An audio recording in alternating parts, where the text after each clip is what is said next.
Hello, good evening. It's Monday. My name is Richard. This is Over and Over and Over Again. And tonight is the Arsenal review.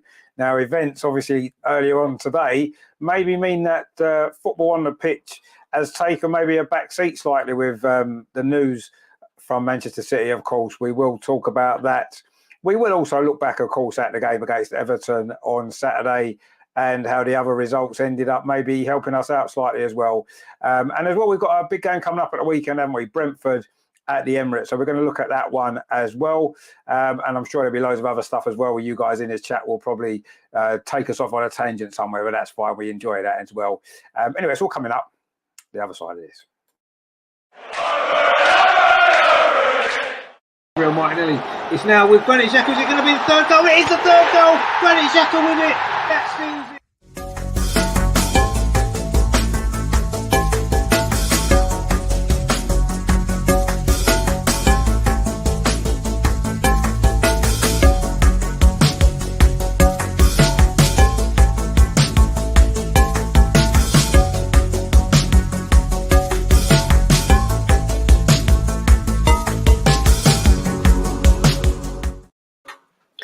So it's Arsenal review time, and joining me tonight is, of course, a friend of the channel, Steve. Oh, Stevie, out there we go. How are you doing tonight, Stevie? All right, mate. Touch and go. So I've got new internet. So if it does get a little bit dodgy, it's just open reach, balancing the line. I've been told is going on. But yeah, all right, Rich. Absolutely okay. Looking forward to a very fun-packed evening with you, mate. As always, as we always do. Yes, indeed, it should be. I mean, fun pack. There's been quite a few bits of news going on at the moment, which is quite interesting, isn't there? I suppose we could call it interesting, shall we say? But yeah, loads going on. It wasn't the best weekend for Arsenal, really, on the pitch, was it? But we'll talk about that as well. And of course, there is a big game again at the weekend where we need to get a response, don't we, from the last two disappointing results? So lots and lots to come up. I guess in light of everything that's happened today, there's only one place we can really start, I suppose, isn't there? You know, the big news that was breaking today, of course, all over Sky News, all over everywhere. And it might well affect us, so we need to talk about it.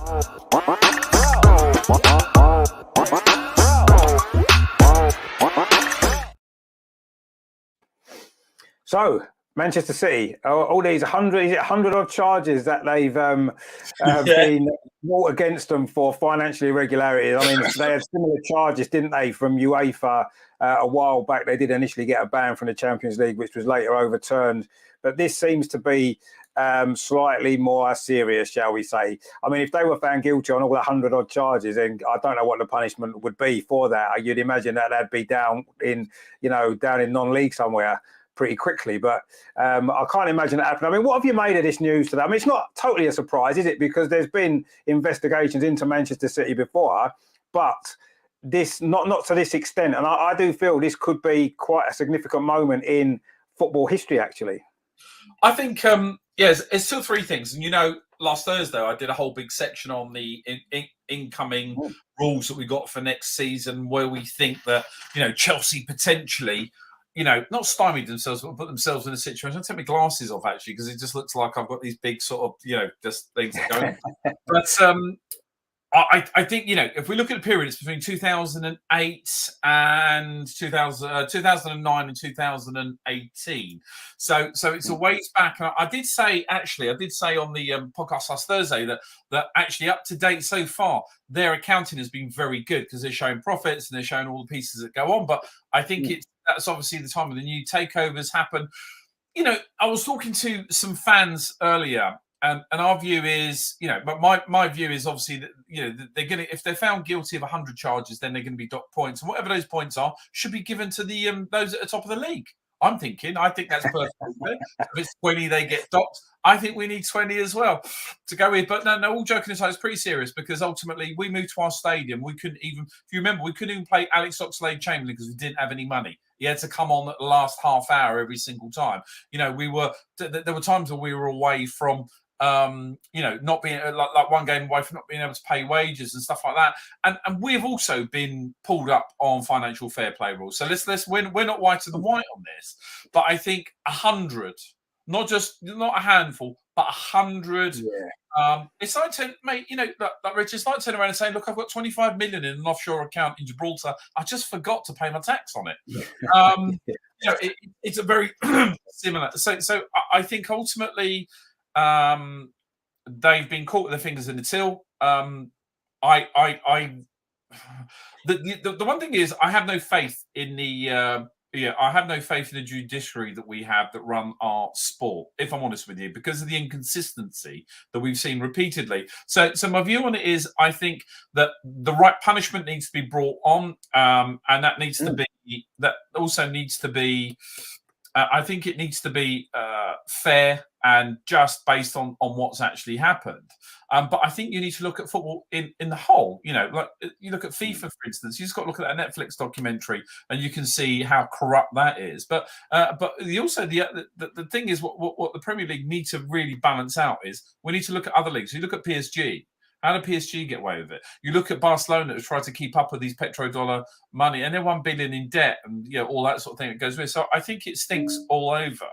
But this is particularly stinky, and there's 100 levels of stinky that goes in there. And hopefully, with what we've done as a club, and we got to maybe bring the Cronkies in and talk about that, because ultimately, we're not whiter than white, but we are a shade of grey, maybe a very light grey on that. But this is amazing. When I read it today, I was absolutely shocked, I have to say.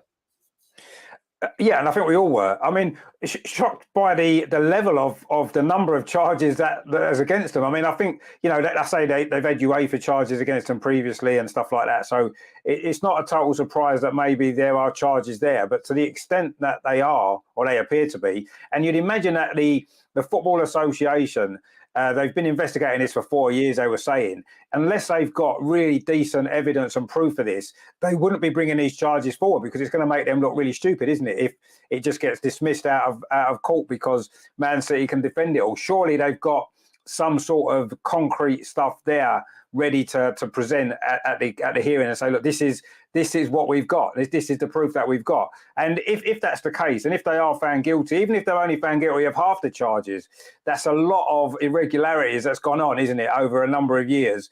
And where that leaves them as a club, and where it leaves football going forward with all of this now. I mean, look at what Chelsea have just been doing in their in this transfer window, for example.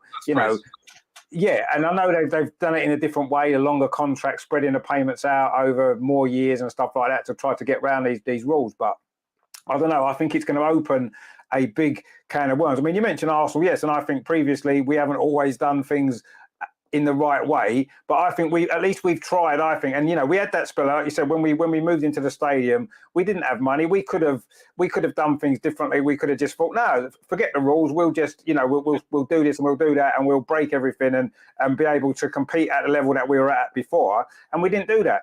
And most clubs haven't done it, because most clubs know that there's rules there for a reason, and most clubs have stuck by it. And that's given Manchester City, if they're guilty, let's be honest, we don't know the ins and outs of it yet. If they are found guilty, they should be, every possible punishment should be given to them, because that's against what sport's about, for starters, and it goes against all the clubs that have abided by the rules, that have missed out on getting in the Champions League, winning trophies, and all this other stuff. And it's so serious. It's almost like, they clamp down very quickly, don't they, on players that have maybe betted on certain events in a game, a first throw and all that kind of stuff. They've really gone down that, because that is, again, that's wrong.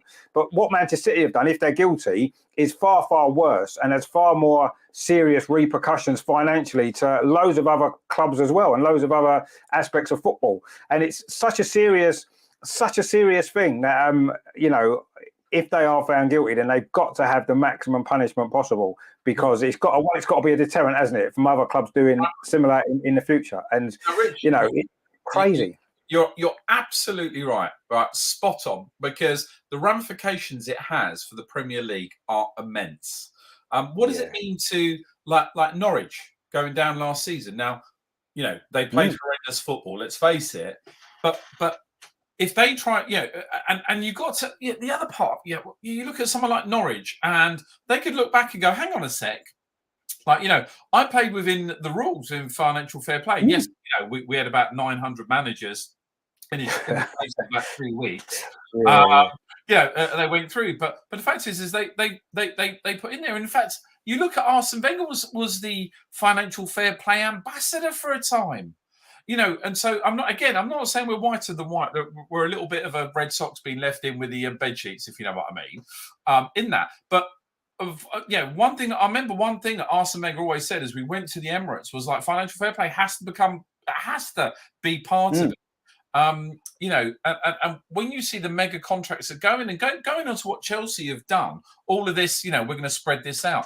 They're next year, if they want to get rid of, there's going to be a fire sale. So Chelsea, you look at that, there has to be a fire sale. You cannot have £210 million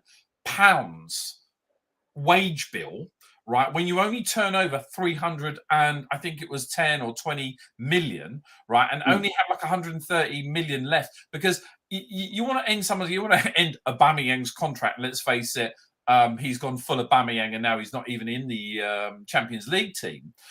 You want to buy that contract that comes out of your wages, that comes out of that bill and the transfer funds, everything else.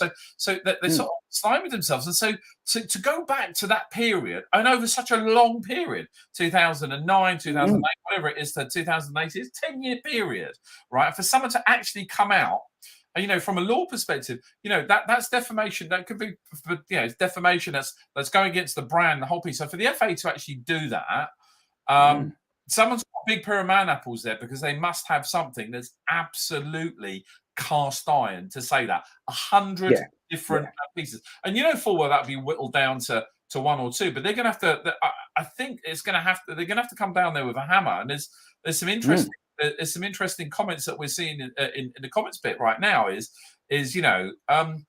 What does it mean to us? Because the conversation I've been having with some Arsenal fans is, and all joking aside, would we want to see a 10-point deduction, let's say, or a 15-point deduction, as we've seen teams that have gone into administration and all that type of stuff?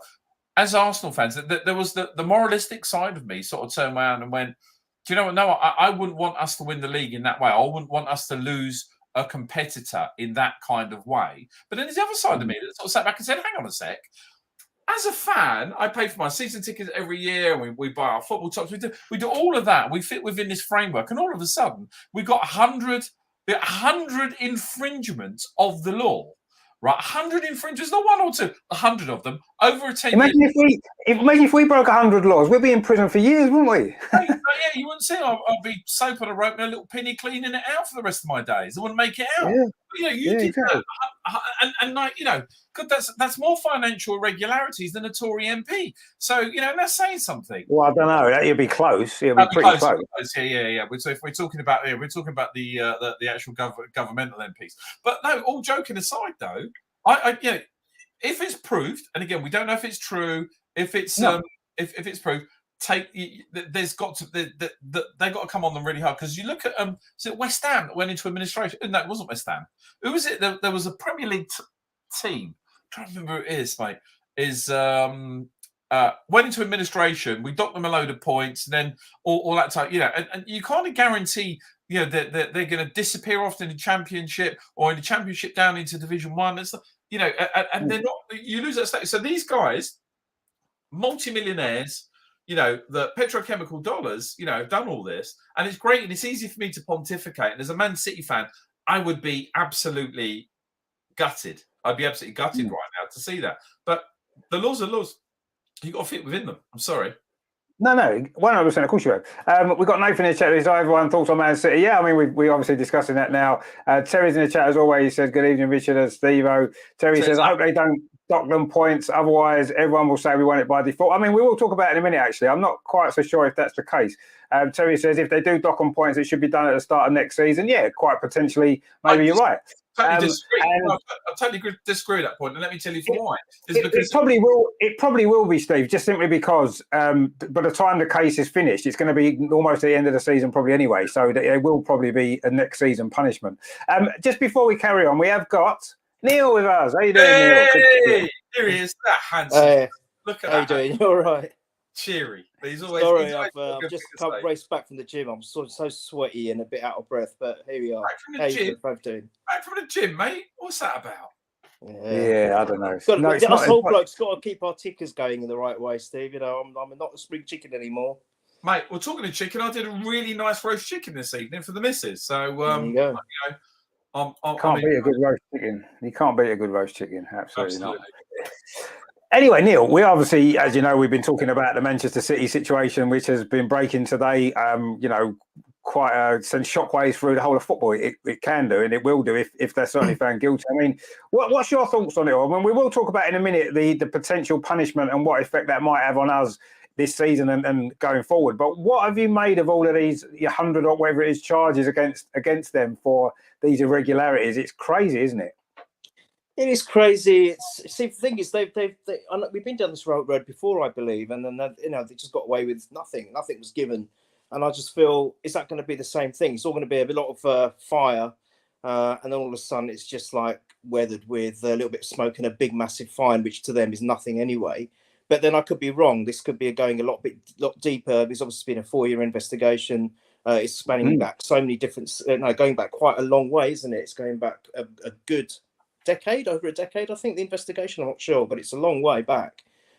So they might make an example of them. It's possible. I mean, it happened to Rangers, didn't it? So, and Juventus, I believe. So, maybe the Prem has to take some action and stand ground. The other thing, though, then I look at the other reverse side of it, and I think the Prem has become so popular. It's such a money spinner now. It's probably the most, probably the strongest league in the world, if not the if not one of the strongest.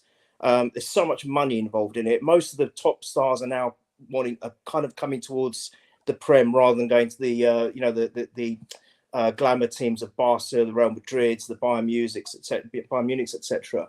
And I just feel that they might look at that and think, if we do this to City, which obviously is drawing in a lot of money at the moment, because at the end of the day, money talks. And I just feel they might just... I'm kind of at the moment 50-50 until the verdict is made. I one hand think they will do something, and on the other hand says no, they won't, because it can also be quite detrimental to the Premier League as well, and no one wants that. As far as we're concerned, I just think we stick to what we're doing. We focus on us. Not interested in what any other team does. None of them. I couldn't care less. Yeah, I wouldn't personally want the points deducted from them, because you know what's going to happen. They only ran it. They waited all this time to be tested by Man City, and they weren't tested until they played Man City twice, and now they had points deducted from them, and that's why they won the league. No. Give them another 10 points, and we'll still beat them, right? So I'd actually give them 10 points extra, and we'll still do them in the end of the season. I don't want the points deducted. Not at all. Force them. Give us Haaland. That's what I think we should do. Force them to give us. Yeah, exactly. But I just feel that we just focus on our game. We do what we have to do. And I have to say, me included, all these years, I was like crying out, said, look, I don't like the way that the sport's going with the money.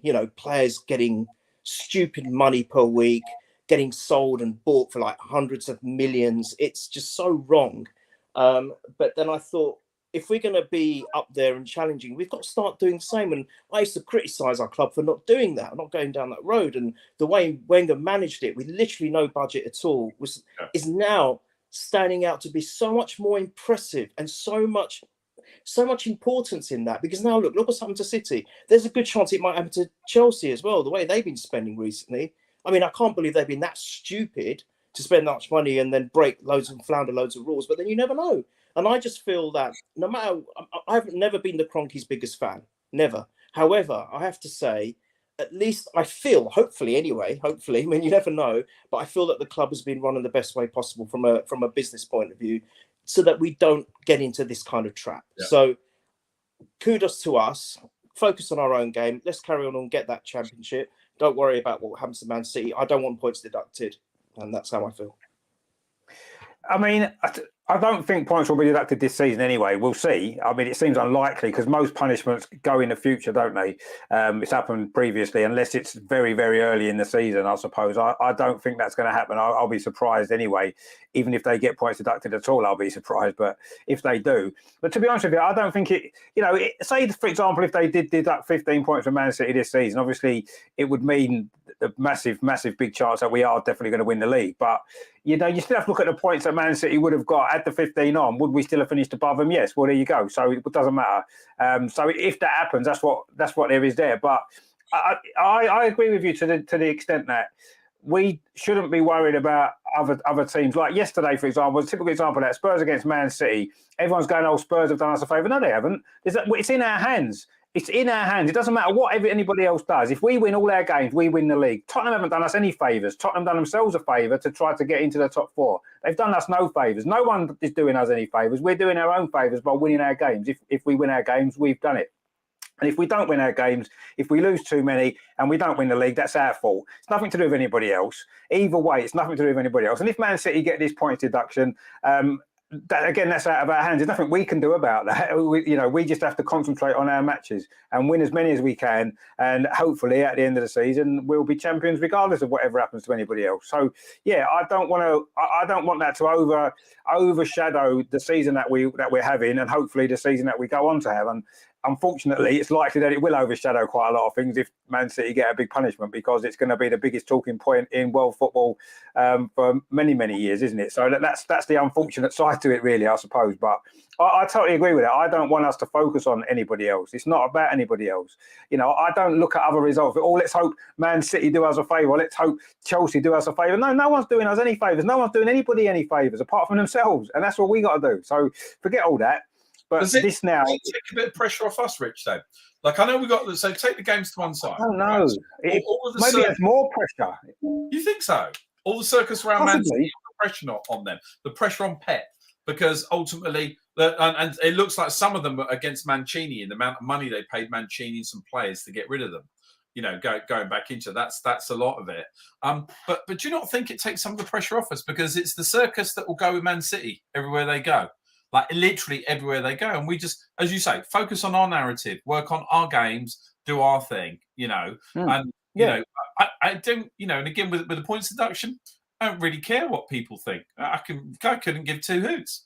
Like, as you say, Chelsea couldn't care less about us. Tottenham of all things, it's. I'm sure it was a toss-up between them. Actually, turning around and going, do you know what? I think we should lose this just to scupper it for Arsenal, knowing them, because that's the sort of mindset that you've got. But all it did for me was nullify the game against Everton for us. It just nullified that and left us in the status quo that we are now.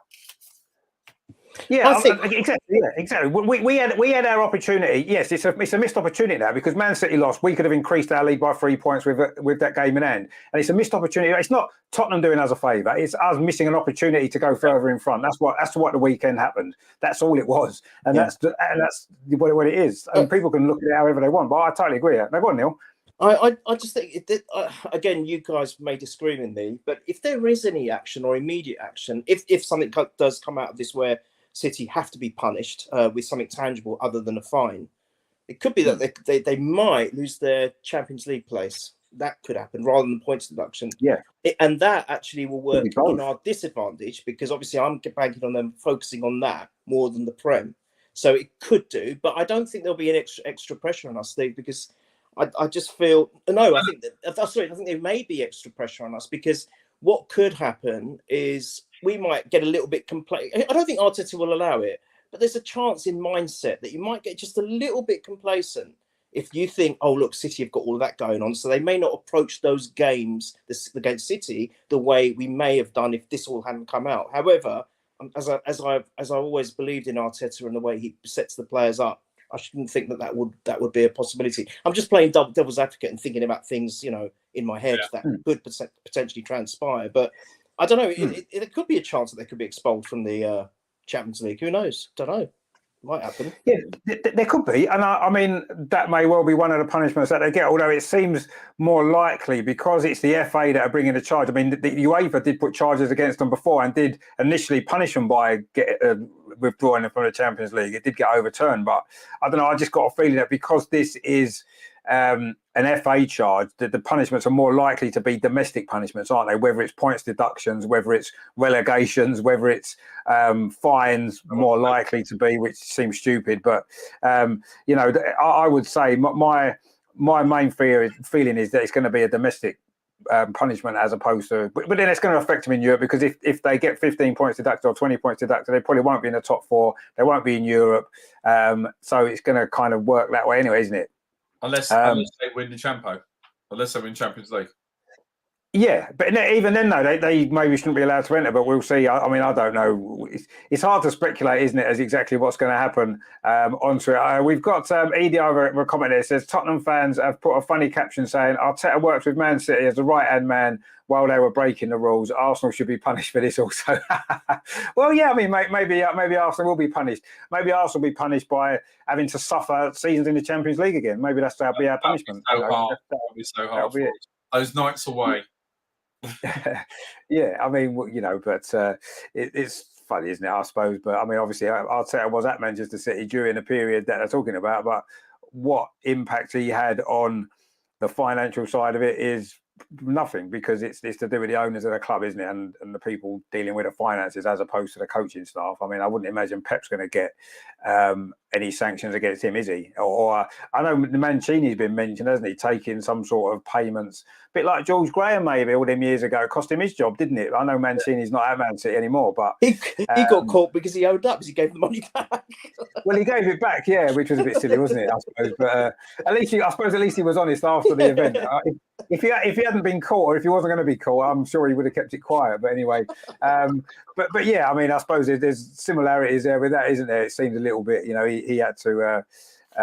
George Graham obviously lost his job on the back of all that. So, but yeah, I mean, it's all rather kind of a turn of events that we maybe wasn't expecting right now. So it's not a surprise that clubs have been breaking financial fair play if that's what's happened, because we've speculated that for a number of years, haven't we? All the different clubs that we've mentioned already, and probably loads more as well that have probably been doing it. But for a club like Manchester City, who are, they've been the most successful club in English football over the last few years, and although they shouldn't be, they're a big name in world football now, and it would be a massive, massive statement, wouldn't it, if they were found guilty of these charges and ended up with some big sanctions, and ended up, like you said, like what happened to Rangers, that they were demoted all the way down the leagues, wasn't they? So yeah, it's exciting, interesting times, shall we say, and it could be good for football in general, because if it cuts all this out going forward and it makes clubs think twice, actually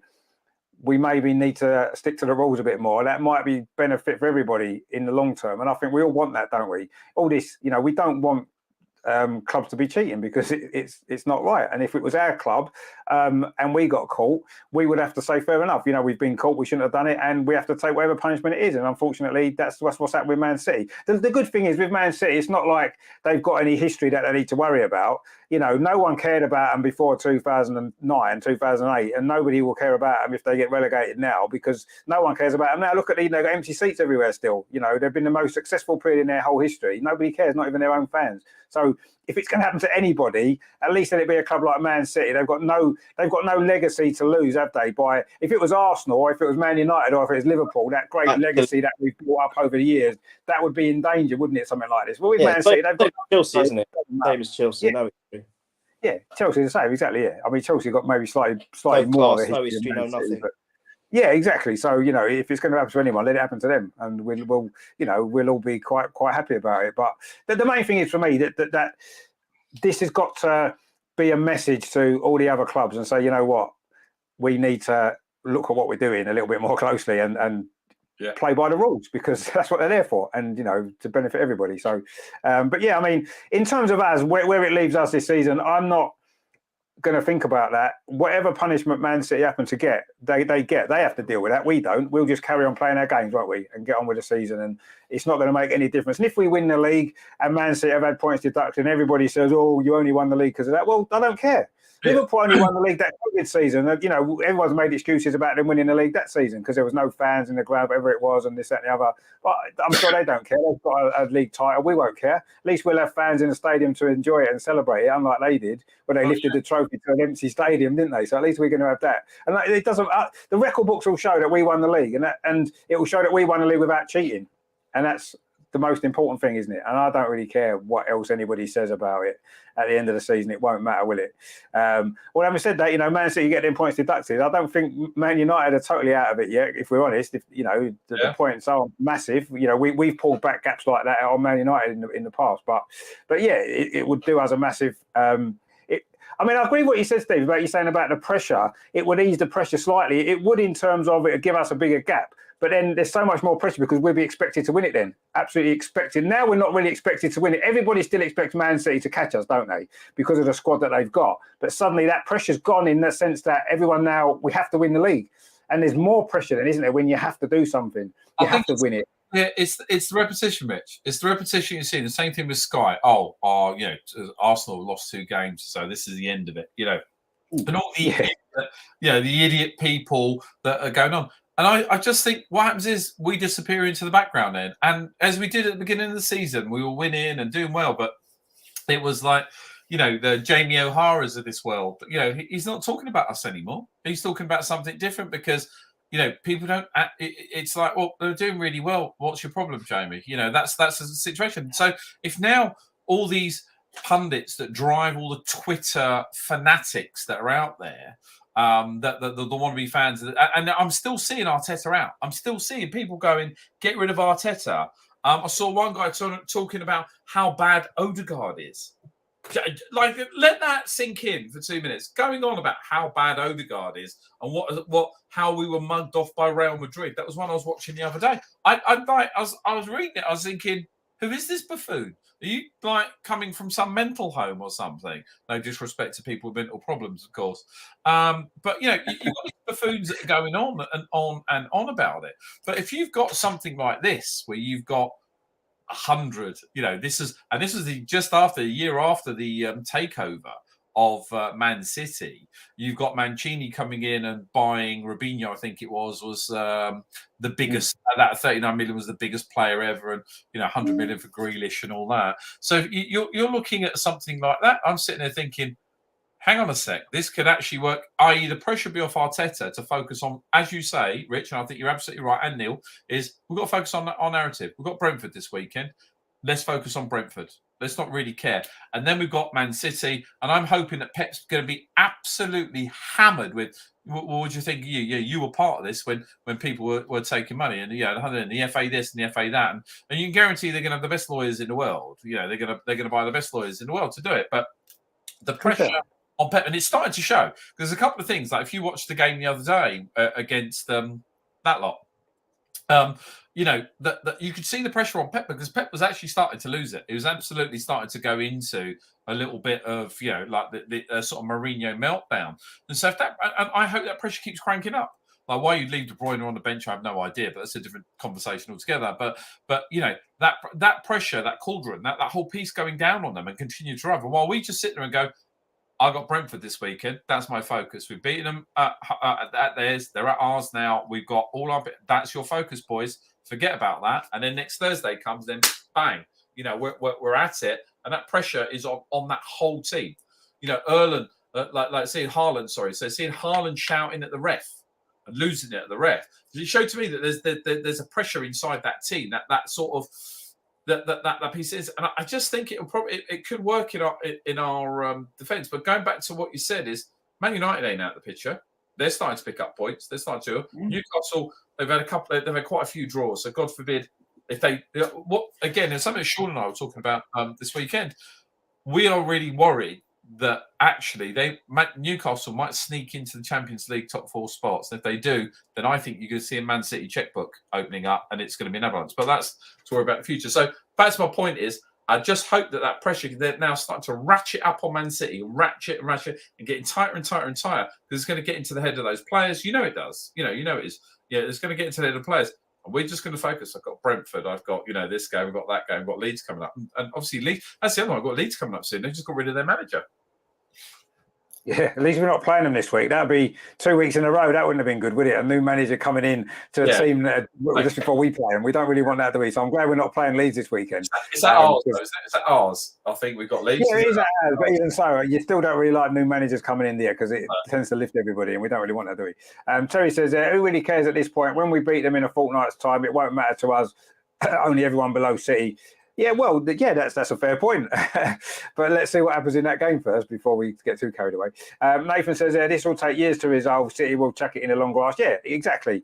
They will. And I'm not expecting a resolution this season anyway, if there was going to be one. But, we'll have to see what happens. But, yeah, I don't want it to be become the focus of everything now. You know, it's not going to affect the season. Yeah, I mean, it might derail Manchester City's. I mean, they've had a bit of a strange season anyway. Yeah, but by their standards, and it might well have a negative impact on them. But we don't care. We'll just carry on. We'll carry on doing what we've been doing, and hopefully long may that. Yeah, exactly. Yeah, it's not about us. It doesn't affect us directly. It might indirectly affect us, depending, unless, as Nathan says, nothing gets resolved this season. It's not going to affect this season at all. So we might as well forget about it from our perspective. Just get on with playing the games and let Man City have to deal with their own problems that they've got and let them worry about it. And, you know, the impact afterwards, once it's all over and the punishment, if there is one, gets decided, then everyone will see how it affects everybody else. But at this moment in time, it doesn't affect anybody apart from Manchester City, because they're the club that's accused of these things. They're the ones that's got to defend themselves or risk losing everything that they've cheated to get or potentially cheated to get over the last 10, 12, 15 years, whatever it is. So I don't want to feel sorry for them, let's be honest. Nobody will. So, yeah. So it'll be just desserts maybe to a certain degree. Anyway, enough of all of that nonsense. It's a big bit of news. We had to talk about it, but we'll see what happens. If Man City get relegated to the Conference League, then we can all laugh. That'd be quite funny, won't it? But until then, we'll have to suffer. We'll have to suffer them a bit longer, won't we? Maybe till the end of the season, and we'll have to suffer them in a couple of weeks' time because we've got to play, haven't we? But we'll worry about that game next week when it comes around. In the meantime, of course, we do have a game that we had on Saturday which didn't go particularly well. Just to have I don't want to dwell too long on it because I did a show on Saturday. I just want to get your two opinions on it, really, because it wasn't the sort of performance that we've been accustomed to, was it at all?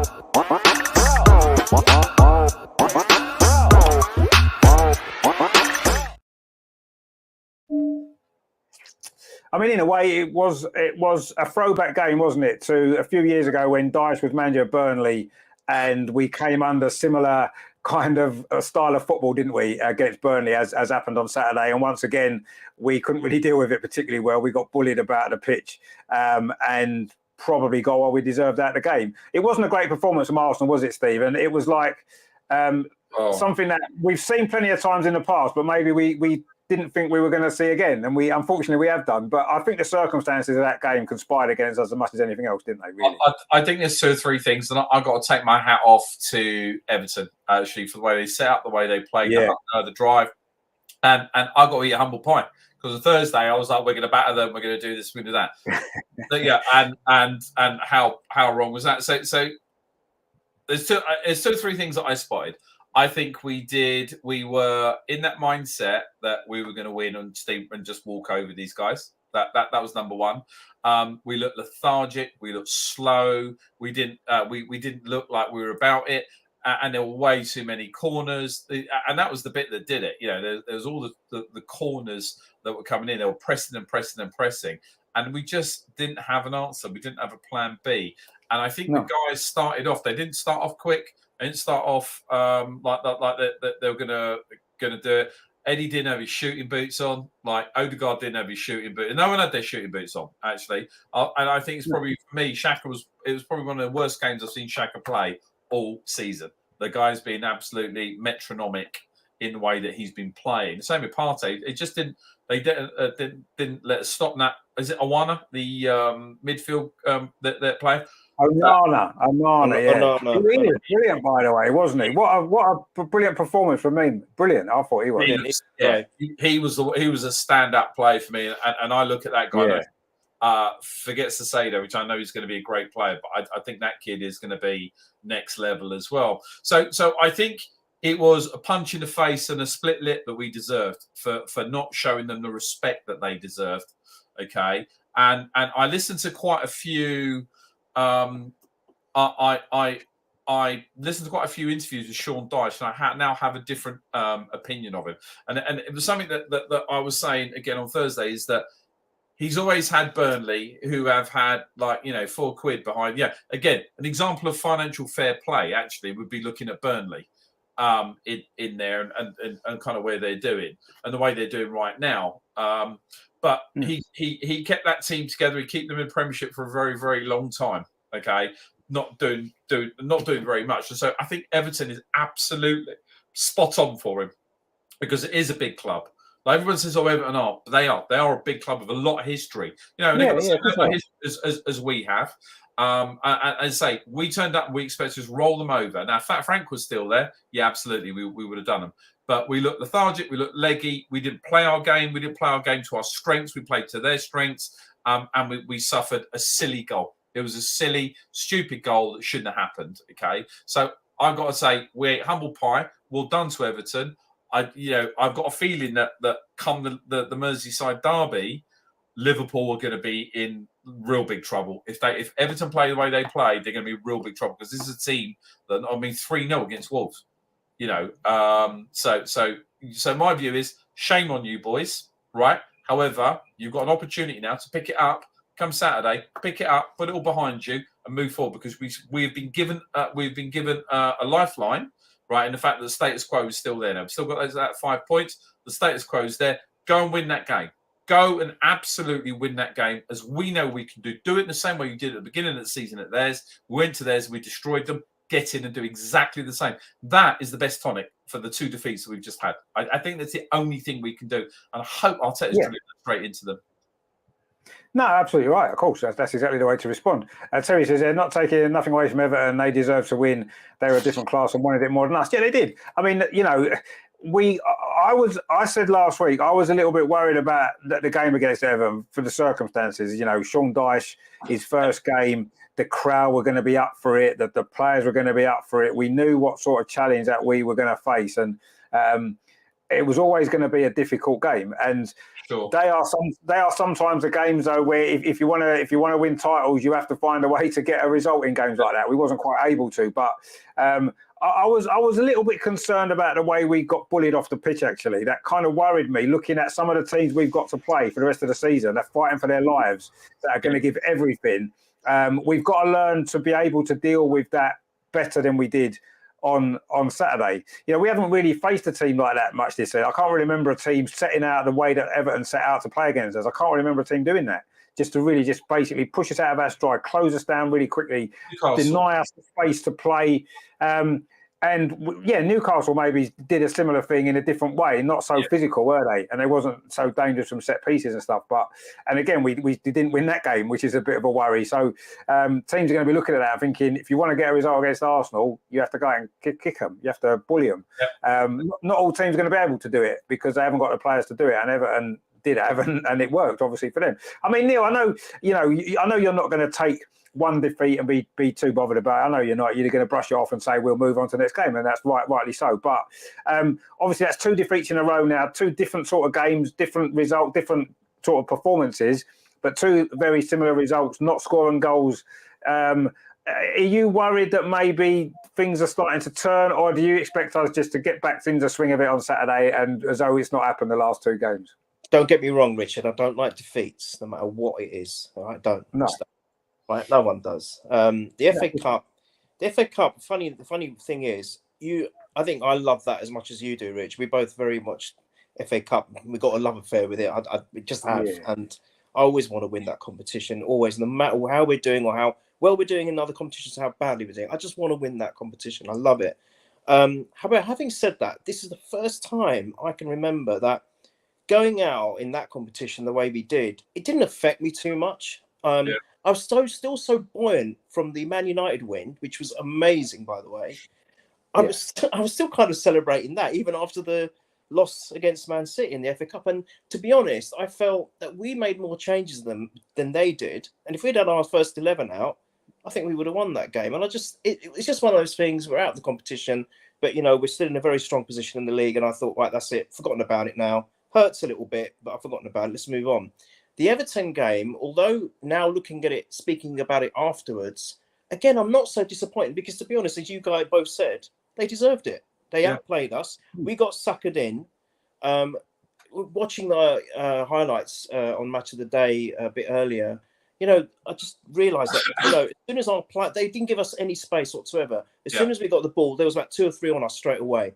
And they did really well. To be fair to Dyche, he set it up in a way that, I've always associated him with, create a wall, be boring, all anti-football. But do you know what? They actually played some good football at times. Expensive. It's very expensive. Outplayed us. I thought they did. Yeah, and that Onana was amazing. I mean, some of the movement he had. To be honest, I'll even say this: we were lucky not to be 3-0 down at half time. We were that lucky. So 1-0 actually flattered us in a way, a 1-0 loss. And we've got to take it on the chin. We had our chances. The other thing, the two things that stood out for me where we could have done better. I mean, all right. I mean, the whole game we could have played better, but what you guys said is fine. It is absolutely right. Where we looked leggy, we didn't look like we were fast enough. I think Stevie hit the nail on the head. I think we were a little bit complacent as well. I think we went into that game a bit complacent. I was surprised in what you're saying, Richard, because this season, the one thing I found different about our team is we have stood up to the bullies. We have been able to go to those oppressive stadiums and give us as good as we got. And we've come out victorious. So that surprised me a little bit. But I just think that we just weren't up to it. We weren't fast enough. I think Steve's right with the complacency. But the thing that obviously would cost us, we had 2 or 3 chances. And you know what they say? A championship winning side can always churn out a result even when they don't play well. And if Eddie had taken his chance, if Odegaard had taken that chance with great work from Eddie, by the way, if Trossard had taken his chance near later on, and maybe we could have got a draw, you know, it's about those fine margins where you got to take those chances, no matter how fleeting they are. And the other thing that baffled me, I've backed Arteta's substitutions this season, apart from these ones. He took Partey and I can't remember who else came off at the same time, replaced them, and then within a minute they'd scored. You know, I don't know whether that was any real consequence from the substitutions, but I just felt some of the substitutions he made in this game were a little bit baffling to me. But then again, I'm not a manager and I'm no expert on it, but it was just one of those things. But I fully expect, having said all of that, I fully expect us to regroup, focus on just this game coming on the weekend. Forget about the one against Man City in a few days after. Just focus on Brentford. Do exactly what Steve just said. Go in there like we did at the away, the opposite fixture away to them, and hit them hard, hit them fast. Make sure, hopefully, the stadium will be as noisy as ever, and just forget about it. If we get a good win there, we'll forget about it, and we'll just move on. Yeah, we will, obviously. I mean, we forgot about the Man United result quick enough, didn't we? Nathan says, do you think the Everton result could be a good result in the long run? Well, obviously not. Losing the game is never a good result, is it, in the long run or the short run? If it means that we learn something from it, and then when we're in a similar situation next time, we don't fall into the same traps, then it could be something you learn from. It's not going to be a good result either way, but it's something to learn from, isn't it? Every defeat for me is a lesson. And if you don't take those lessons on board, then you haven't. Then it becomes a defeat. Then it's not a defeat if you learn from it, is it? So let's see what happens. If we're back in that situation again in a team that play a similar way to Everton, and we stand up to it and we win the game, then you can say that we've learned what we needed to learn from it, and we've done the right things. But we'll have to see. Terry's in the chat. He says, I can't get my head around the defeat to City. Why didn't we go strong and win the game? Because we had 8 days before.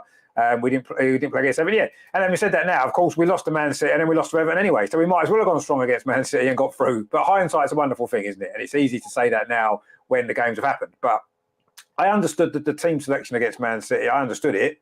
I personally would have gone stronger because I'd want to win the FA Cup and get rid of one of our biggest challenges to the Cup. So I personally would have done that. That's me. I'm not the manager. I don't get paid all them millions of pounds a year to make those decisions. He made them decisions, picked that team. It didn't work out. And we lost to Everton as well. So that didn't work out either. But, you know, if ultimately we win the league and whatever it is, then no one's going to really care that we got knocked out of the FA Cup, are they? Really, let's be honest. Loki says, evening all, well said, Neil. Indeed, yeah, everything Neil says we agree with usually anyway, so that's fine.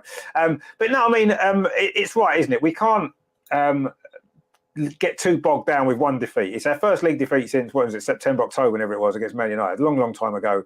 You know, the weather was nice.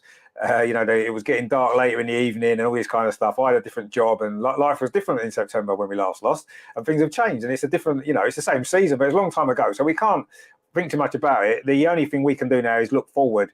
And we've got some really, really big, important, and difficult games coming up over the next few weeks. And that's going to tell us all we need to know about this team. Have we responded to that? And if we do, then, as Neil rightly says, we won't think about this Everton defeat, we won't care. But if we don't, and we find that it starts a run of 3 or 4 games when we don't win, then that's something that we'll be looking at in a few weeks' time. At the moment, I'm not overly worried. Nathan says, yeah, that's what I mean. Exactly, yeah. You know, if we learn from it, then that's great. And we'll take lessons on board. Let's hope we do. But yeah, I don't think too many teams are going to play the way Everton did. I don't think they've got the capabilities to do it. It suited the players that they had, really, let's be honest. And Sean Dyche, as we know, does that pretty well. He's done it for years, hasn't he? So yeah, I mean that you know, we lost the game. We was always going to lose one eventually, wasn't we? We wasn't going to go through the rest of the season and not lose another league game. We were always going to lose at some point. And this is it. We've done it. It's out of the way, and hopefully we can get back on track again on Saturday. So maybe that's what we need to look at. I say it's not going to be an easy game. It's another team that are in good form that we're playing on Saturday. So it won't be easy. It will not be easy. Let's not think it will.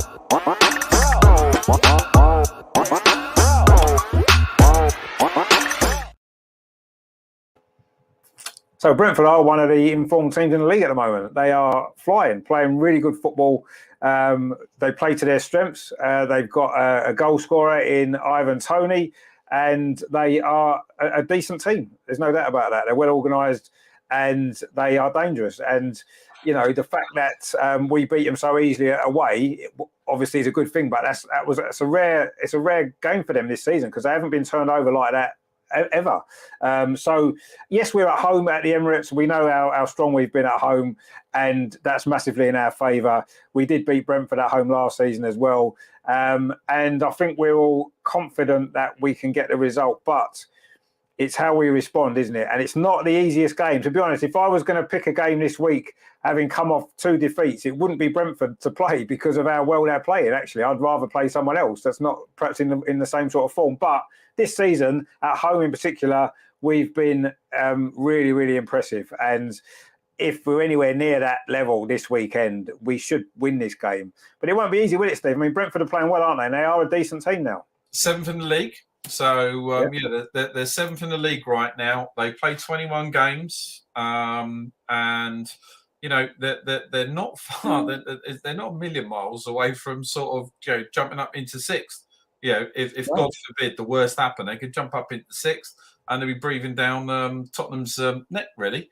So, look, the bottom line is we've beaten them convincingly, right? We have the capabilities and firepower. And one of the things, actually, that hasn't been mentioned, I know we talked about the subs coming on, but actually I thought Jorginho actually did quite well. I thought he played fairly well. And there's some really, really good. I thought he did all right, yeah. I thought he did okay.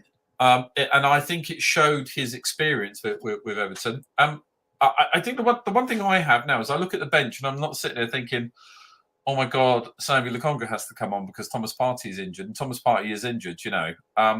Gutted about Emil Smith-Rowe. Obviously, you know, he's not in a good way, and we wish him all the best. I do want him back in the team because he's an important player. But look, you know, Jorginho played really well, and Trossard's actually playing particularly well, considering it's his second sort of, you know, substitute start that sits within it. So you look at our bench, you look at the players that we've got. If we set up properly and play the way that we can, right, we will beat Brentford. You know, we have to. And I think it actually says, it's actually, you know, Richard made a great point. A winning team will actually find a way through, and we didn't find a way through with Everton. If we lose this game, I think it actually tells us everything about where we'll be in our, you know, in us actually winning the league and getting that the coveted Champions League spot. So for me, we've got to play strong. It's great. By the way, it's great to see Jesus back and training on grass again as well. So that looks pretty good. Having had quite a few meniscus tears in my knees, I know exactly what he's going through. To get him back that quick, well, that's a real bonus. So Eddie needs to put his shooting boots on, right? Odegaard needs to put his shooting boots on, right? And Martinelli is becoming so frustrated in what he's doing. You can see it. He's a little bit tired. He was very frustrated in the Everton game. He just needs to calm, keep his head in gear, do what he does so well and terrorise those defences. And when he starts to get a little bit tired, and the Brentford defence will get tired, that they don't have the legs to keep up with us, we can then bring Trossard on, which is even worse. I didn't realise how quick he is. So that I think is our key formula. And of course, in the fans, because you know the fans are so important. What the noise that we make, the Emirates is not a library anymore. When's the last time you heard that sung? You know, when's the last time I haven't heard anybody sing "Is This a Library" all season? Like, genuinely haven't. So my view of it is that we need to get back to winning ways. We need to focus. We need to play really hard. And from the minute that whistle goes, we are to hassle, hurry, and drive in the way that we can with a ferocity that will honestly, I want them to be scared. I want them to be scared. When they go in at half time, 2-0 down, I want them to be absolutely terrified and say, boss, I don't know what to do. They just won't leave me alone, because that's kind of what Everton did to us. We just went, meh, okay, whatever. No, sorry, boys. You need to get at them. You need to focus. If you really want to win the Premier League, right, the coveted title, the number one title, the pinnacle of footballing, domestic footballing, right? These are the games you're going to have to. We're going to have to win them. We're going to have to win all the games we've got right now. But it starts on Saturday. Starts again. And if we lose, it tells you everything that we need to know about this team. Yeah, I mean, absolutely. I mean, we're going to find out now over the next couple of weeks in particular how much this team want to win this league, how much they really, really want it. We're going to find out now, aren't we? Because, yes, it's, and Arteta, I thought, made a good point in a strange way after the game on Saturday when he was saying about how much he loves the players more now than he did before the game and all that kind of stuff. The point being, and I kind of understand that, it's easy, isn't it? When you're winning games every week, as we have been, it's quite easy. You get pushed along with it all and it's great, isn't it? But it's when you lose, that's when you find out everything about, as you say, Steve, when you find out everything about these players. We lost against Man United and we bounced straight back.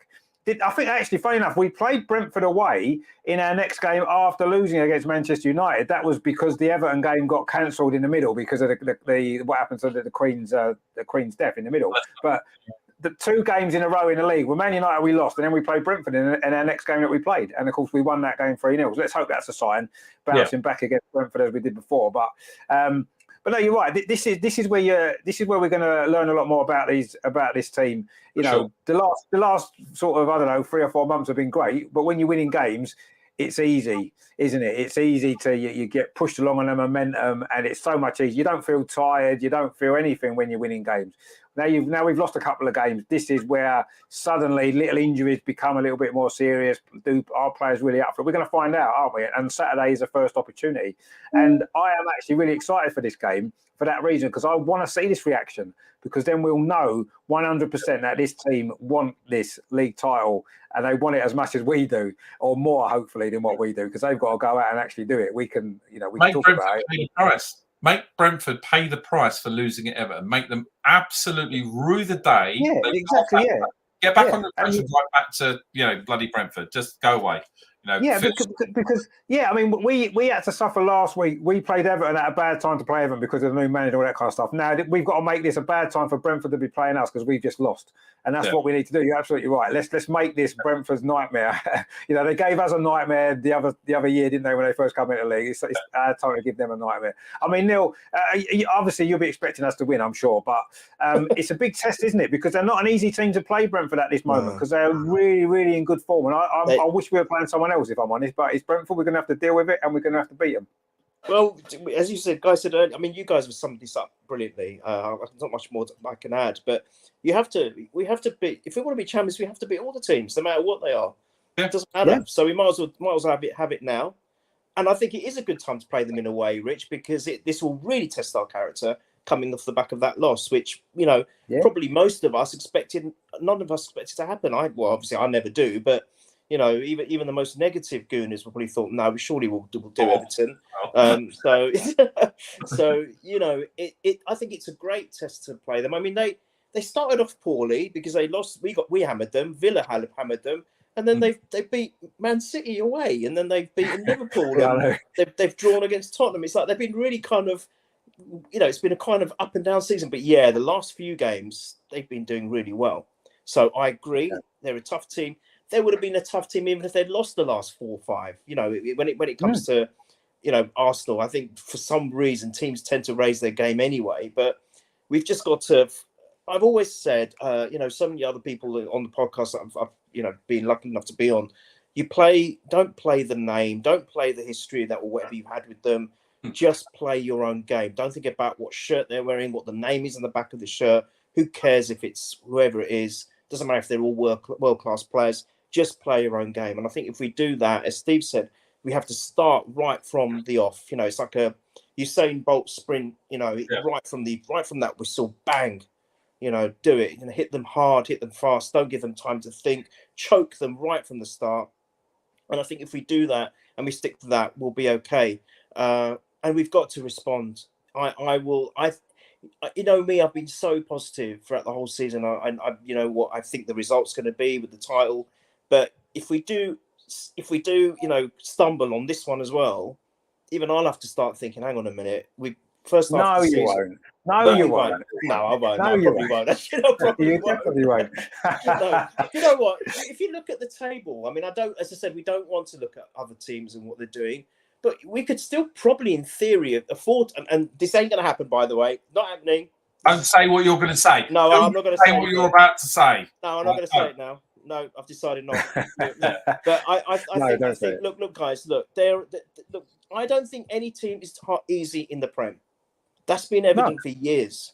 No. Every team can beat every team. That's why it's such a great league, and that's why winning it is going to be even more impressive. Because it is a tough thing to do, a tough thing to achieve, and so Brentford are no war pushovers, and they're going to be up for it. Especially now, they're going to say, "Look what Everton done to them. Look at the game plan they used."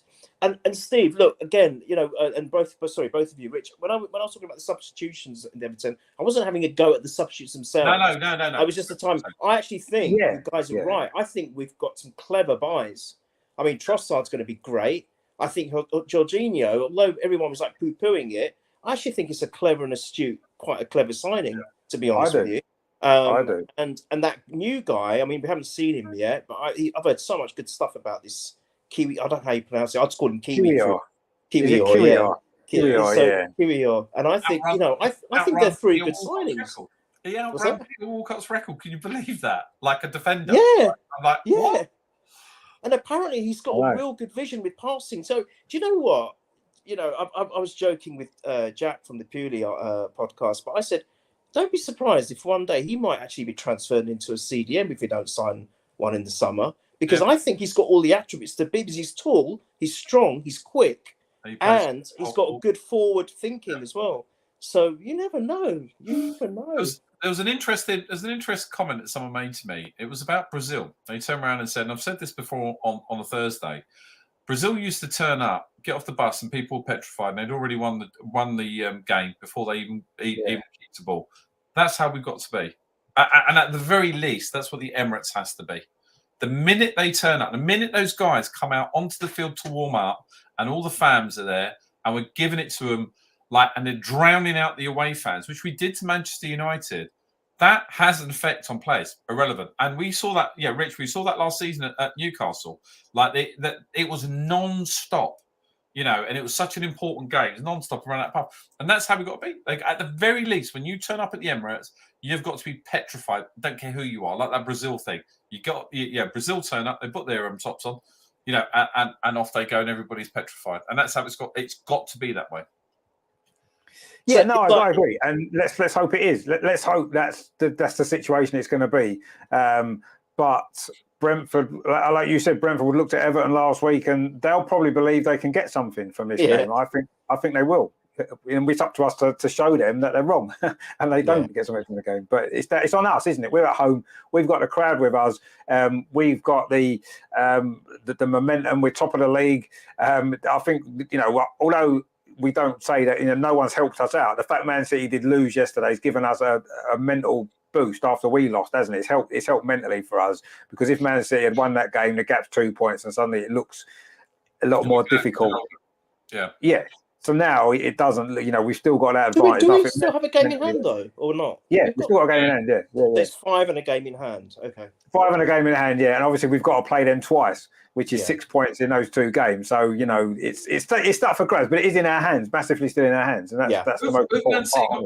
We know who Man City got next. Aston Villa, isn't it? Unai is going to do it. Unai is going to do us a favour. No, he's not, because no one does us a favour. But Unai is going to win. We know he is. Brilliant. But it would be good if Unai done us a favour as well. Or 2 by Leicester. Oh my God! Yeah, we'll have to see. John's in the chat then. John, he says, hi, Rich and panel, and everyone in the chat just in from work. Good to see you, mate. I know not been around for a while, have you? Good to see you back. Hope you're well. Loki says, at least Brentford won't sit back all game. No, they won't. They might kick us all game, though. That's the only danger, perhaps, that we've got there. Maybe we'll have to see what happens there. So we need a score prediction anyway, Steve. Go on, you can go first. What do you think then? Brentford at the Emirates on Saturday. What's the score going to be? I'm going to go crazy. I'm going to go 3-1. Okay. I'll go 3-1. Well, no, 3-1 would be more than acceptable in the circumstances. I'll take a good 3-1 all day long. Neil, Everton, what's your prediction? I know normally you're quite optimistic with your scores. I got Everton really wrong, didn't I? I went 5-0 Everton. Wow. Yeah, you did. You did get that one a bit wrong. You didn't want to talk about that one, Neil. Didn't want to talk about that one, but since you said it, mate, yeah. Oh, the hell with it. We're at home. No, Steve, come on. I'm going to go on what you said. So we're going to hit them hard. We're going to get 2 goals really quick, and then we'll get another 2 near the end. 4-0. 4-0. But I want Martinelli to score. I really want. I'm not so concerned about Eddie because I think Eddie's all right. I think Martinelli is more frustrated. He needs to get a goal. I'd love to see Martinelli score a brace against them. 4-0. Sorry, mate. One thing I was going to say is, oh my God, I want to punch Mopé in the face as hard as I possibly can. Both fans and women. He's an absolute knobhead, isn't he? Let's be honest. He's one really of those sort of players, isn't he? Nasty. Whoever he plays for makes no difference. It doesn't matter. He was like it at Brighton. He's like it again. Yeah. I mean, it was quite funny at the end, wasn't it, when Zinchenko was having none of him, was he? Yeah. That was quite funny. And Xhaka pulled him away. You know it's bad when Xhaka actually pulls you away from a fight. So he's just a nasty little. He did that a couple of times in that game, didn't he? Xhaka, he was acting as peacemaker, and to me, he has shown this season in particular more than ever leadership qualities, maturity, leadership qualities, and some of the other players need that around them because as great as they are still very young and they do lack maturity. Yeah. And when we've seen that in games, we saw it against Everton on the pitch. Some of those younger players did lack a little bit of maturity in those circumstances. And Xhaka came in and showed them what it's all about. And he's, to me, has been amazing this season. He's absolutely been brilliant. And his leadership qualities are so important. And I'm still amazed that I know, I'm not criticising Martin Ødegaard. I'm just amazed he's the captain of this team. He gets taken off quite a lot. He got bullied all over the pitch on Saturday. And Granit Xhaka's there every single week. He's the leader of this team. Just make him captain. Don't worry about what anybody thinks. He's the captain of this team anyway. Do the right thing and make him captain. Nothing against Martin Ødegaard. Let Martin Ødegaard concentrate on his football because he's a great player. And take that maybe off him because I don't know if he's able to deal with that. To me, against Everton, we needed a captain's performance from the captain and we didn't get one. And we got a captain's performance from Xhaka, who isn't the captain. And, so I don't know. That's something we need to look at for me. But anyway, I don't suppose you change your captain when you're top of the league in the middle of the season. So I'm not suggesting that's going to happen. But it is something maybe that should have been looked at maybe at the start of the season. But anyway. Sorry. John says that the positive is Everton are going to be hard to beat at Goodison no matter who goes there. Absolutely right. They will. Dyche is a better manager than Lampard, Gerrard, etc. and fair play. So no, I think you're right. He's very good. He's very good at what he does. That's the key, isn't it? And it was no surprise that it was 2 Burnley players that created the goal, because that they were always going to be the 2 players that were going to rise to the occasion, wasn't they? With a manager they know very well. But no, you're right. He is a very good manager, Sean Dyche, and I agree. Everton will be very difficult to beat at home for the rest of the season. So we've got that one out of the way, and other teams will drop points there as well. I'm sure they will. So yeah, that is a positive. If you want to look at it as a positive, I suppose it is. It would have been more of a positive if we'd gone and got a result and everybody else loses. But anyway, go on there. You were going to say something just before I put that comment on. Yeah, just the Xhaka situation. To be honest, Rich, I think he is the unofficial captain. I really do. I think he's vice captain, isn't he? I thought he's vice captain anyway. Yeah, he is. I think him and Jesus are vice captains, aren't they? So I think, to be honest, it is. But he's just because of what happened in the past. I don't think he'll ever take it on an official capacity. I just don't think he will. But it doesn't matter. He's won all the fans over. He's got a song. He's loved by everyone. And despite all the great performances by all the team members this season, I'd say he's well up there. He's probably in the top 3 for me. Yeah. Yeah. He's been I agree. absolutely superb. He has been brilliant. Yeah, it's been his best season by. I mean, I think he's been fairly consistent over the last couple of seasons anyway. But this season he's gone up a level completely. He's just been unbelievable, and credit to him for that, because we know where he came from, what the situation was, and how he's turned that around. Brilliant. John says there on the FFP, at least Arsenal will never be accused of breaking rules. No, we're not really. Let's hope that never happens. They have though twice. Well, yeah, but we haven't really been. We've not been in a situation that Man City are in, have we? No. We have been investigated twice, but so I totally agree with what you're saying. But yeah, that was we have been investigated twice by the FA. And as we mentioned before, of course, George Graham was kind of sacked for financial irregularities as well. So and I seem to remember we got voted into the first division in 1919 by a rather dubious means as well. So we're not exactly, our history is not exactly clean. But anyway, Red Stock was left in with the bed sheet, mate. That's what we're saying. Yeah, exactly. John says Arsenal have made good signings in January. I agree. Like Trossard, Jorginho, want to prove doubt was wrong, and QER will strengthen the defence. I mean, I think that what I liked about the window and the signing of Trossard and Jorginho in particular is we needed a bit more experience in the squad. Players that have been there, done it, Premier League experience. Those two for me were, at this moment in time, yes, they're not part of the long-term project. No. Their age suggests that they're not, but it doesn't matter. What was important in January is that we made signings that could help us get between now and the end of the season, get where we need to be. And those two are perfect signings for that. And hopefully they're going to prove that's going to be the case over the next 10, 15, 20 games, because their experience is going to be vital to help these younger players. We're just speaking about Xhaka, his experience, how important that's been. And these two guys, Jorginho in particular, he's a winner. He's won trophies at the very top level. He knows what it's all about. Like Zinchenko, like Jesus have come in winners. That winning mentality. You can't get too many of those players in your squad. And it doesn't even matter to me if Jorginho plays every game or if he doesn't. He's got that mentality he can bring into the group. Yeah. And that's one of the reasons why we brought him in. And I'm sure he can do a job on the pitch as well. I'm not saying he can't, because I think he's a good player, and he could well be a sort of player that we need in certain situations to get us a results win. Trossard looks to be a very good signing as well. The young defender, we don't know too much about him, other than the fact that he played in the World Cup for Poland and he's very, very fast. And yeah, he's going to strengthen the squad, and that's another area that we needed to strengthen. So that's good news. John says that Ivan Toney was seen putting a bet on Arsenal allegedly. He's probably put a few bets on Arsenal, hasn't he? He'll probably put one on Arsenal to win the league now after all this shenanigans with Man City. But I'm sure he's not going to bet on Arsenal on Saturday, is he? Because that's kind of very dodgy in a game that you're playing in. Loki's gone 3-1. Well, we all seem to think a 3-1, don't we? Well, Steve said a 3-1. You said a 3-1. Terry is kind of agreeing with Neil to a certain degree. He's gone 5-1. 5-1 would be amazing, wouldn't it? But I'm not sure if it will be that much. Loki says Saka has looked tired though last two games. He has, and I think maybe him and Martinelli are maybe suffering from the fact that they've played so many games this season, so many minutes, and I think they need a rest. And the fact that we have got Trossard gives us that option to maybe give one or both of them a rest at some stage and rotate. That's what it's about, isn't it? You've got to be able to rotate your squad.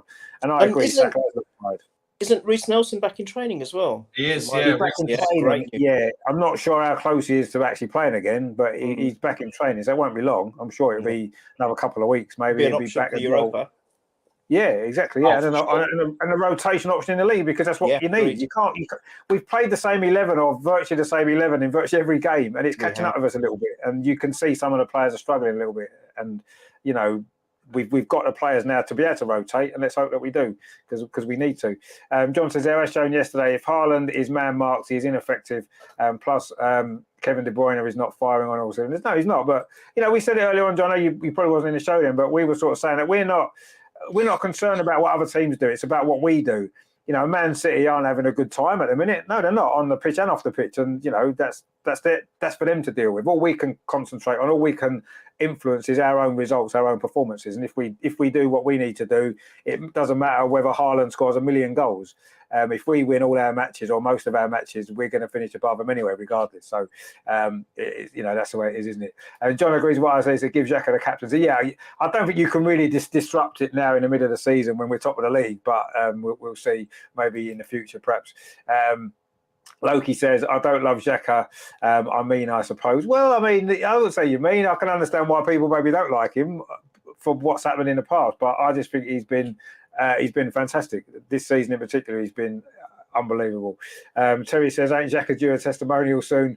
Well, it'll be another 2 or 3 seasons maybe, but he'll maybe get one. Loki says remember Spurs getting off from 12 points. There wasn't. He meant to get a point deduction at some stage, actually. I seem to remember something about that. I can't remember what it was now. That does ring a bell, actually. I'm not sure what happened with that. You'll have to remind us, Loki. I can think of something that's his homework for the next show, Loki. That's your homework. Yes. Yeah. Fill us in a bit more information about it, because I can kind of remember something. But I'm not sure what the circumstances were now. John says, as George Graham said, everyone was at it, so it was okay. Well, it doesn't make it okay. Everyone's at it. Yeah. But I agree, everyone is at it probably. But yeah, it doesn't make it okay as long as you don't get caught. Terry says, we do need to sell Jorginho before his contract runs out. Well, I don't know. He's played what? He's played what, 35 minutes or whatever it is for Arsenal so far. Let's give him. He didn't do badly. Let's give him a chance. Let's see what he does. If he's not the man, if he doesn't do what we need him to do, then fair enough. Well, I'm sure he'll be moved on as other players have been. But I think he's a good signing, and I'm sure he's gonna prove you wrong, Terry. And I hope he does, because I think we need him to step up and do the job we need him to do, because he's really, really important. He's going to be a really, really important player. John's gone 1-0 and then he's gone 2-0. Which one, John? 1-0 or 2-0? Come on, which one are you going for? Is it 3? No, he means 3-0. That's first half. 1 and 2 added together. It could be talking about both the next 2 games. Who knows? Oh, is that the next 2? Oh, okay. Well, no, don't get too carried away. We'll deal with Man City next week when we come out. Terry, that's really not what Terry's. Have you seen what Terry's just said? So you need a bit more.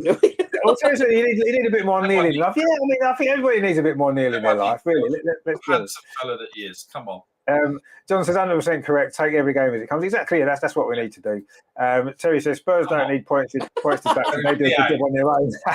That's probably comment of the night, actually. Terry's in a right naughty mood tonight. He's in a right. Isn't he? That's a good comment there, isn't it? We do like that. They are doing a good job on their own. Indeed, they deduct their own points, don't they, by just being Spurs? Just by turning up. Loki says Terry Venables got sacked that year. Their points deduction. Yes, I do remember it was to do with Terry Venables. He was dodgy, wasn't he? Anyway, Terry was. Let's be honest. And that wasn't Mr. Tax Fraud himself. Yeah, exactly. Yeah. John says, sorry, that was predicting the next 2 games. Oh, okay. Yeah, no, that's fine, John. As long as we know where we are. We obviously we'll deal with Man City next week on the show when we're going to be playing them. But for now, we need to get Brentford out of the way. 1 game at a time, as we said. Let's not get ahead of ourselves. We've got to beat Brentford first, and then we can worry about Man City and everything else beyond that. But yeah, it's been an interesting weekend in many ways. It's the football wasn't great from our point of view. Man City lost as well, so that's fine. And then, of course, all that shenanigans today's gone on with the financial fair play. So we'll see exactly where that goes. It's a story that obviously we'll all be keeping an eye on, won't we, over the next few months as things move on, and we'll see. But yeah, it's nothing to do with the league title. It's nothing to do with anything else. If we happen to win the league, we've won the league because over 38 games we were the best team, and that will be what will always be remembered.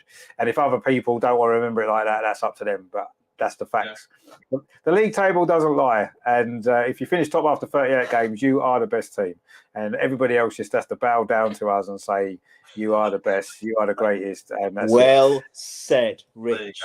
There you go. But there's a long way to go yet. I'm not going to get too carried away. But at the end of the season, if that's where we are, we deserve to be there, and no one can say anything about it, regardless of anything else.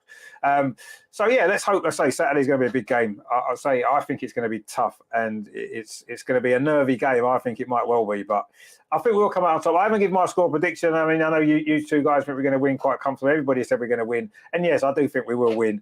But I think it'll be tough. I think it might be a 2-1. It was a 2-1 last year against Brentford at home, wasn't it? They got a late goal back, and I think it might be a 2-1 again. I think we might have to work really hard for this one, but I think we'll do it. As long as we get the 3 points, all that matters. Yeah, exactly. 1-0, 5-0. It's still 3 points. Ultimately, we've got a decent enough goal difference as things stand. It's not like we need to win loads of big wins because our goal difference is good. John says, El tell the wide boy of football, he moved in dubious circles. He did. And he was best mates with George Graham as well. So that's probably why George Graham ended he was, wasn't he? That's right. They were best mates. Well, there was a story, wasn't there? George Graham, I think, was it the day George Graham got married was in the morning when Arsenal were playing Spurs, and Terry Venables was his best man, and then they played against each other in the afternoon in the North London derby. And Arsenal won 4-0. So there you go. Brilliant. But that's in George Graham's book. I didn't know that one. Yeah, it's in his book. That's so there brilliant. you go. Yeah, he got married in the morning on North London. I mean, why would you get married in the morning on North London derby? That's crazy, isn't it? But he did. And they both played, and Arsenal won 4-0, so it worked out well for Arsenal anyway that day for George. But yeah, nice little story from his book. So if you haven't read his book, get it because it's brilliant. So yeah, that's a little bit of a sidetrack there, but yeah, they were best mates from their days. I think it was when they was at when they were youth players somewhere, maybe at Chelsea. I think it was at Chelsea when they were both kids at Chelsea. That's where they met each other when they were young, and they just were best friends all the way through. So anyway, I saw. I think Melvin was at that event, wasn't he? Was it last week?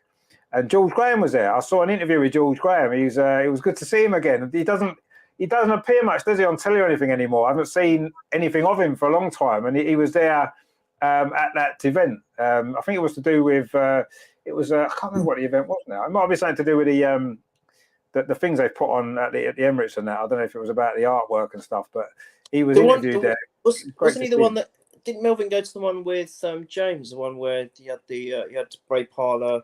Gilberto, wasn't it? Gilberto and Lauren. Actually, yeah, Melvin went to that one. I don't think Melvin was at the one that George Graham was at.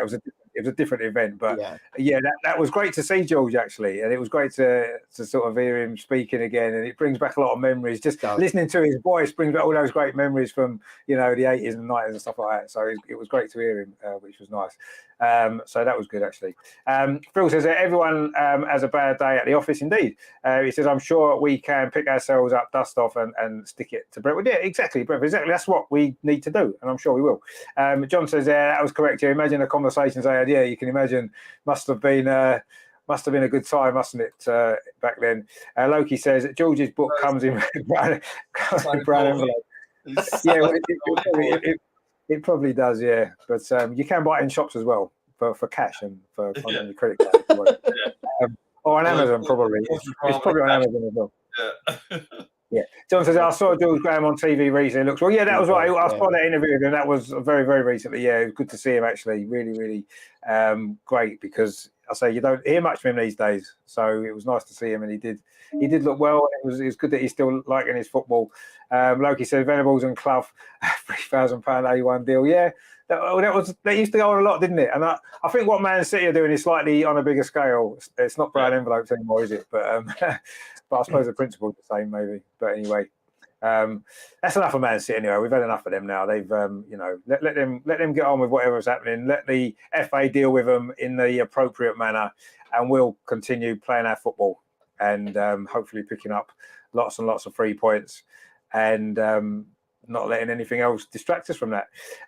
So that was the Arsenal review and all the other good stuff that happened. So yeah, Everton was not great. But Brentford's going to be a lot better. We're going to come back, bounce back, and that's what it's all about, isn't it? Everyone loses games. It's not losing that matters. It's how you respond to a defeat. That's what the lessons to learn, isn't it? That's what it's all about. And we're about to find out on Saturday exactly what we have learned, and I'm sure it's going to be good. So we look forward to that. Coming up on the channel tomorrow, Melvin is here with Highbury Matters, and guess what? Guess what the 2 years are that he's doing, right? It's 1988 to 1990. And we all know what happened in between those 2 dates, don't we? So that is going to be an amazing show tomorrow at 8 o'clock. He's got a special guest joining him for that, looking back on what a fantastic time to be an Arsenal fan. 88 to 90, brilliant times, wasn't it? And George, of course, we've mentioned, George was at the heart of all of that, wasn't he? So I'm sure he'll get a few mentions tomorrow as well. Yeah. So that's 8 o'clock tomorrow. So definitely tune in for that because that is going to be a fantastic show. On Wednesday, I'm back for the women's watch-along semi-final, the Continental Cup, Arsenal against Manchester City. Talking about Manchester City, they're back on Wednesday playing the Arsenal women at Meadow Park semi-final. That's going to be good. So please join us for that early kickoff. That kicks off 7:15. So I'll be live at 7 o'clock. So a bit early one for that. Thursday, you back, Steve? Are you and Adam back on Thursday? We're back with the extra and the cheeky crew that we've got with Loki and Terry. I'm sure they'll be popping in. But we've got some interesting stuff coming up. It'll be we'll see some of the fallout, and we'll be looking forward to obviously the game on Saturday, mate, because that's going to be a massive one there. So yeah, looking forward to that, and I'm sure I know Adam. Let's just say that all I'm going to say is for the extra show is. I cannot believe the amount of village idiots that follow Arsenal on Twitter at this moment in time is incredible. That there was a video that I was tagged in today of one bloke threatening to punch the living daylights out of Mopé, which I totally understand. But if you saw him, honestly, a strong gust of wind and he'd just blow away. So we'll have to wait and see. So he might be sorry. So I'm sure Mopé is terrified to meet him. I'm sure he is. Apparently Mopé, had to take a armed escort out just because of this guy who honestly was like a twig lip with an Arsenal scarf. So it's been an interesting time. But yes, we are back for the extra on Thursday. Looking forward to that. Causing trouble, drinking wine, and just generally misbehaving, I think. Well, yeah, why not? Indeed, it's always good fun. So definitely join the guys on Thursday for that. That's going to be good. Friday, we're back with a women's show as well, looking at the week for the Arsenal women. Could be a final appearance coming up if we win on Wednesday, so that'll be good. And then, of course, on Saturday, there's 2 watch-alongs, actually. You've got the women playing at 12:30, and then straight after, you've got, obviously, our game against Brentford at 3 o'clock on a Saturday. That's unusual, isn't it? But that's where we are on Saturday for a change. So that's going to be fun, isn't it? A good 3 o'clock. We'd love a good 3 o'clock Saturday afternoon game. Traditional, where all games should be, shouldn't they, really? Let's be honest. That's how it should be. Loki says, good show, thumbs up. Yeah, cheers, mate. Good to see you again. I'm sure we'll see you very soon. John says, well done, another excellent show. No, thank you, John. Good to see you again. Hope you're doing well. Thank you, sir. Terry says, great show again, Richard, Steve-O and Neil, plus all in the chat. Come on, you guys. And yes, I'll be there. Steve-O, good. But we know you'll be there, Terry. You're always in whatever we're doing, which is great. There's a special on Vino on there. We'll do that, see how he goes from there. No, that's going to be good. Loki says, my mate done Clough's drive for £8,000 after a drink with a great man. He got 6,000. What do you mean? You got another 6,000? Well, that's all right, isn't it? So anyway, I don't know what that's all about, but it sounds good. Doing Clough's drive, brilliant. John says, I look forward to Saturday. Good night, everyone. Yeah, and yourself, mate. Take it easy and have a good week. So I say lots coming up on the channel anyway. So get involved. Subscribe if you haven't done so. Give us a like, all that kind of stuff, because there's some great, some variety of shows. We've got Highbury Matters. We've got Stephen Adams Social Extra. Totally different type of shows. We've got the watch-alongs. We've got shows like this. We've got loads of great stuff. So get involved because it's good fun. Loki says, I see. Oh, he only got $6,000 instead of $8,000. Right? Okay. Well, that's not good, is it? He didn't get too many. He didn't get enough brown envelopes out of him, did he? So there you go. But anywany, yes, I say get involved with the channel because it's all good fun. We're quite friendly, aren't we? We don't do any. We don't get up to no good, do we? We're all right, yeah.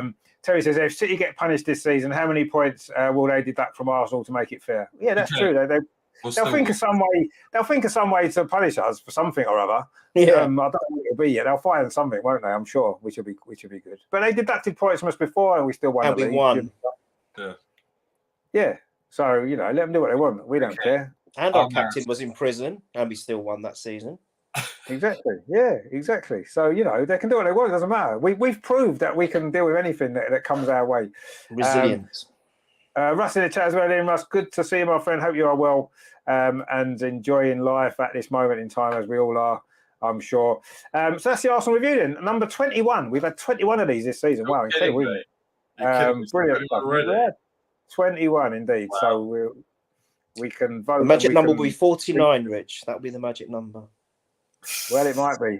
We'll have to see how many we get through before the end of the season. If we're on 48, we'll have to make another one, just special. Just to do it. Just to get to 49. Actually, we need to get to 50 because Arsenal couldn't make 50, so we need to get to 50. Well, we were robbed of that. We were. Well, we were. Don't start him off. Don't start him off. Don't start Neil. Okay. He was doing all well. We were. We're going to Goodison. We are going to Goodison next year. We are all going to be doing a live show for Goodison. Before you end, can I just say it's lovely to see Rocky there in the picture right at the bottom. Because we're talking about George Graham being mentioned. I'm sure he'll get a mention as well on Melvin's show. So that's lovely. Oh, I'm sure he will. Yeah, I mean, he's already had a few mentions on some of the recent ones. Obviously, his era playing. That is actually the picture that's on the Emirates. The new going to be the new banner on there. Rocky, obviously, brilliant player. It is good to see him on there, and I'm sure he definitely will get a mention on Melvin's show tomorrow. 100%. There was that goal he scored that season against Middlesbrough. Do you remember that at Highbury when he took it around about four players and lobbed it in the top corner? It's like, go on, get in there. What a guy! It's one of the greatest goals I've ever seen live. Just brilliant. What a player he was. Yeah, fantastic. It's good. He was well ahead of his time, Rich. Well ahead of his time. He could have probably played in the modern game today. He was why didn't he get more England caps? I'll never understand why he wasn't a regular in that England team for about 3 or 4 years. He should have played every game for England, and yet he was left out all the time, wasn't he? I never understood why. What more could he have done to prove himself that he deserved to play for England? You know, he was at the time, like you said, he was. Maybe that was his problem. Maybe he was ahead of his time. Maybe maybe he was too far. Maybe the managers at that time for England didn't maybe understand exactly what he was all about. But luckily, George did, and what a great period of Arsenal's history that was to be witnessing that. I'm so grateful I got the opportunity to witness those times, the 80s and the 90s under George, and obviously Arsene later on, but particularly that George Graham era was something special, wasn't it? Yeah. Because it was our first era of success that we'd ever seen, and I think it makes it more special for us, doesn't it? For us, it definitely, yeah. I know Melvin saw success before the double for 71, all that kind of stuff. So maybe it was slightly different for him. Obviously, it means a lot to him as well. But I think for us, it's even more special, isn't it? Because it was the first experience of all of that. Winning leagues, winning cups. It's like I never thought I'd ever see that. Unbelievable.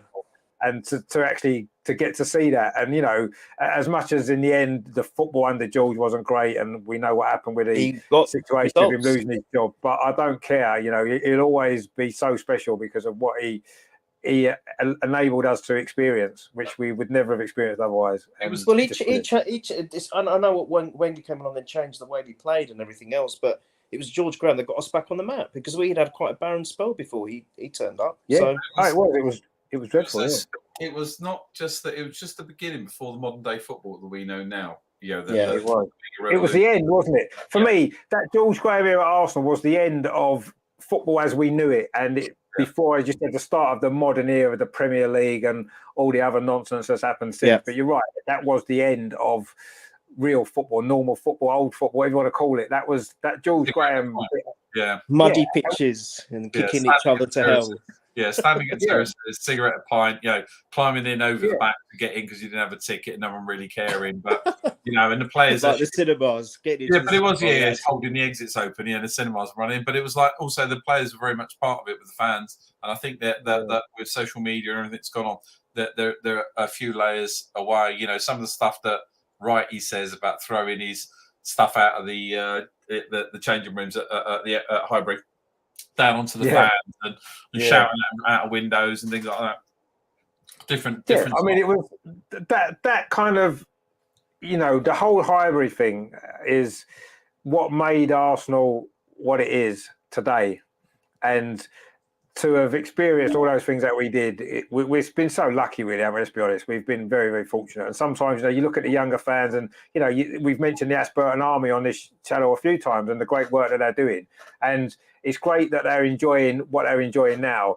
But I feel a little bit sorry that they wasn't able to experience those days that we did, because even if Arsenal go on now and have 10 years of fantastic success, winning leagues, winning in Europe, winning cups, even more success than we saw, I don't think it will be the same, will it? It won't be the same. I don't think so. But I agree with you, Richard. It was a very special time for me as well. Brilliant. It just, it was absolutely amazing. Like you said, first success, real success that we've experienced as fans, and we were lucky. I think we've gone through some great eras. We've been lucky to experience them. And some great football, and great moments as well. I think no matter what happens in the future, I will always be grateful that maybe of the age that I am, I was able to experience all those things that we did. And whatever happens, I say we might well win more trophies in the next 10, 15 years. We might do, but I'm still glad that we experienced the way that we experienced it when we did. And at that time, it was an amazing time to be a football fan. And the fact that we saw some great success with our club as well made it even more important, and I know, young people, they probably feel the same about Arsenal and feel the same way that we did, but I don't know, it's not the same now, is it? Football is not the same. It's a totally different product, and you'll never experience that again, what we did. The rawness of it all, the terraces. Well, it's a brand. It's more like a brand now, more than the football itself. Whereas before, as you said, it was raw football. People very quickly. People say to me, "Who's your favourite player?" Most people would think about Vieira or Wright or Henry or Bergkamp. I always say Tony Adams. People say, "What's your favourite moment as Arsenal fan?" People might think it's the Invincibles or this. No, I always say 89. 89 Anfield was for me. I don't think that'll ever be better for me. That was just incredible. That was incredible, and it was incredible because growing up watching Liverpool win trophy after trophy, year after year, European Cups, league titles, everything. And for us I never ever thought I'd ever see Arsenal win a league title ever, let alone at Anfield against Liverpool, the team that we'd always looked up to and thought if only we could have half of their success. And to be able to beat them, first of all, in a League Cup final, to win the first trophy I'd ever seen us win, and then to actually win the league at Anfield in the way that we did, that will never be beaten. You're right. But that Cup Winners' Cup win against Parma in '94, winning a European trophy, that is up there as well, isn't it? Those two moments of, they are the two probably greatest moments that I've ever experienced watching Arsenal, and I doubt they'll ever be beaten. I mean, I loved when we won the Premier League for the first time, beating Everton that day at Highbury. Oh, great, wasn't it? That's Highbury's greatest moment for me. But those other two moments wasn't at Highbury, but they're probably the two greatest moments of my life, let alone watching Arsenal. Just amazing. And yes, and I'm sure as James has just put in the chat there, and he's right. He said it'll mean more to them as they've never seen it. Yeah, exactly. It does. Of course, it does, because the first time you witness something massive like that, it lives with you forever. And James, I'm only 31, but there's a generation of fans who've never seen us win the league. Exactly, they haven't, and they will experience it. But I still maintain that it's not the same now. It won't be the same as it was in the 80s or in the 90s or in the 70s, all those other times. It won't, because football is different now. It's a totally different thing. It's not the same.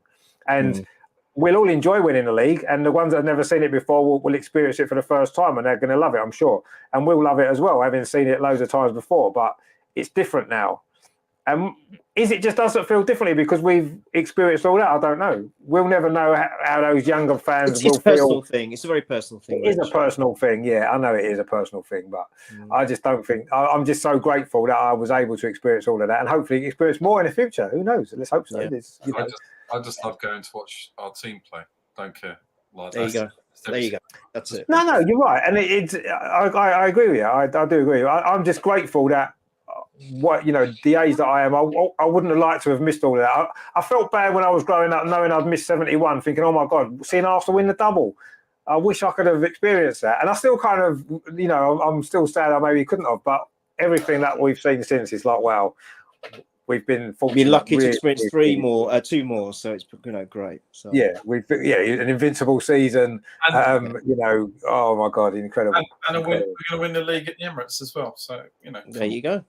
That'd be fun. Yeah, that'll be a teams, and I'm dragging this point. I'm so sorry. I've got to go in a minute. But one of the other few teams that have won them lot down the road, we've won at United's ground, we've won at Liverpool's ground. There's not many teams that can say they've done that.